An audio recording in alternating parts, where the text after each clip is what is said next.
আসসালামু আলাইকুম প্রিয় শিক্ষার্থীরা, মাহমুদ সায়েন্স ফেয়ারের পক্ষ থেকে সবাইকে স্বাগতম। আজকে আমরা ত্রিকোণমিতির 9.1 নিয়ে আলোচনা করব। আমার যতগুলো স্টুডেন্টকে পড়িয়েছি দেখলাম যে সবার ত্রিকোণমিতিতে অনেক সমস্যা, ত্রিকোণমিতি অনেক কঠিন মনে হয়।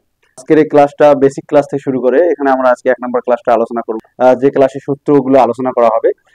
তোমরা যদি এই সূত্রগুলো ভালোভাবে পড়ো, আমি মনে করি ত্রিকোণমিতি তোমাদের কাছে অনেক সহজ মনে হবে।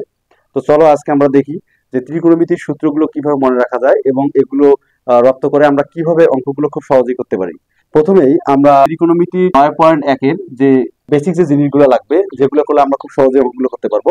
সূত্রগুলোকে 3টি ভাগে ভাগ করছি। প্রথমে হচ্ছে সম্পর্কের সূত্র, তারপর হচ্ছে বর্গের সূত্র, তারপর হচ্ছে পিথাগোরাসের আলোকে কিছু সূত্র রয়েছে, এই সূত্রগুলো।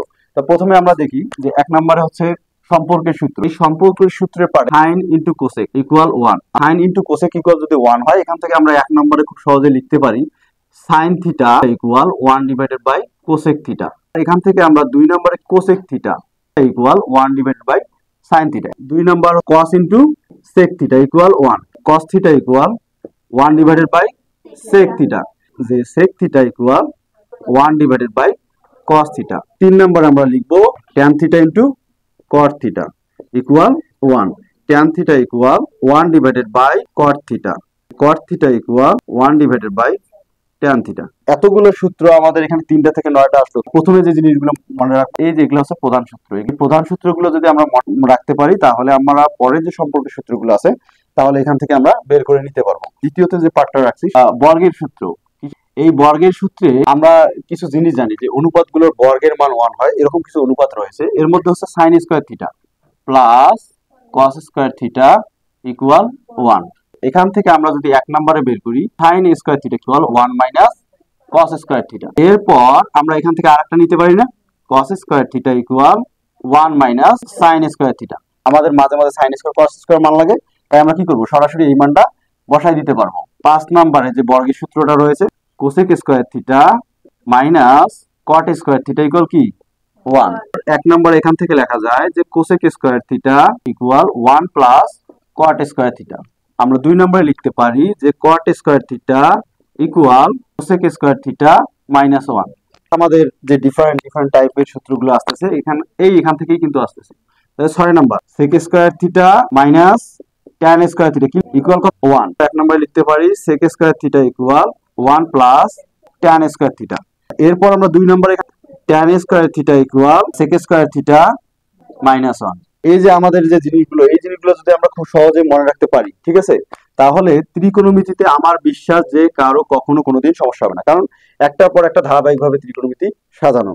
এরপর আমি বলছিলাম পিথাগোরাসের আলোকে কিছু সূত্র, 6 নম্বর পর্যন্ত গেছে। এবার 7 নম্বর সাইন থিটা ইকুয়াল লম্ব বাই অতিভুজ। আমরা এটাকে মনে রাখার কৌশল বলছিলাম যে সাগরে লবণ অতি অথবা অনেক, ঠিক আছে। সাইনের বিপরীত যেহেতু কোসেক, সাইনের বিপরীত কে, সাইন এর বিপরীত হচ্ছে কোসেক। তাহলে এখান থেকে আমরা খুব সহজেই আরেকটা বানাইতে পারি যে কোসেক থিটা অতি বাই লম্ব। 8 নাম্বার আরেকটা জিনিস রয়েছে যে কস থিটা ইকুয়াল কি ভূমি বাই অতিভুজ। এই যে কস থিটা ইকুয়াল ভূমি বাই অতিভুজ দেখলাম, কসের বিপরীত আমরা কি জানি, সেক থিটা ইকুয়াল অতি বাই ভূমি। তারপর ট্যান ইনটু কট, ট্যান থিটা ইকুয়াল লম্ব ভূমি, ট্যানের বিপরীত কট ইকুয়াল ভূমি বাই লম্ব। সম্পর্কের সূত্র মোটামুটি এই যে ত্রিকোণমিতিতে যে এই কয়টা রয়েছে 9টা, এই 9টা যদি মুখস্থ করা যায় আমার বিশ্বাস ত্রিকোণমিতিতে আর কখনো কারো কোনো ভুল হবে না এবং সমস্যা হবে। এবার সবচেয়ে মজার এবং আমি তোমাদের যেটা বলছিলাম যে ইন্টারন্যাশনাল 2টা সূত্র আছে, এই সূত্র 2টা লিখবো। এই সূত্র 2টা প্রায় ত্রিকোণমিতির সব অঙ্কতেই কাজে লাগে, তা আমরা এই সূত্র 2টা লিখবো। 10 নম্বরে হচ্ছে tan theta equal sine theta by cos theta. 11 নম্বর cot theta equal cos theta by sine theta. তাহলে আমাদের আমি কি বললাম যে সবচেয়ে বহুল ব্যবহৃত আমাদের এই 2টা সূত্র, এই 2টা আমাদের কি করতে হবে, খুব মনে রাখতে হবে, তাহলে আমরা অঙ্কগুলো খুব সহজে করতে পারবো। এই যে ত্রিকোণমিতি যত অঙ্ক রয়েছে, ত্রিকোণমিতি 9.1 যত অঙ্ক রয়েছে, আমার বিশ্বাস যে এই যদি 11টা সূত্র তোমরা মনে করো তাহলে ত্রিকোণমিতি আমার মনে হয় তোমাদের কাছে খুব ইজি মনে হবে। ধন্যবাদ সবাইকে, আসসালামু আলাইকুম।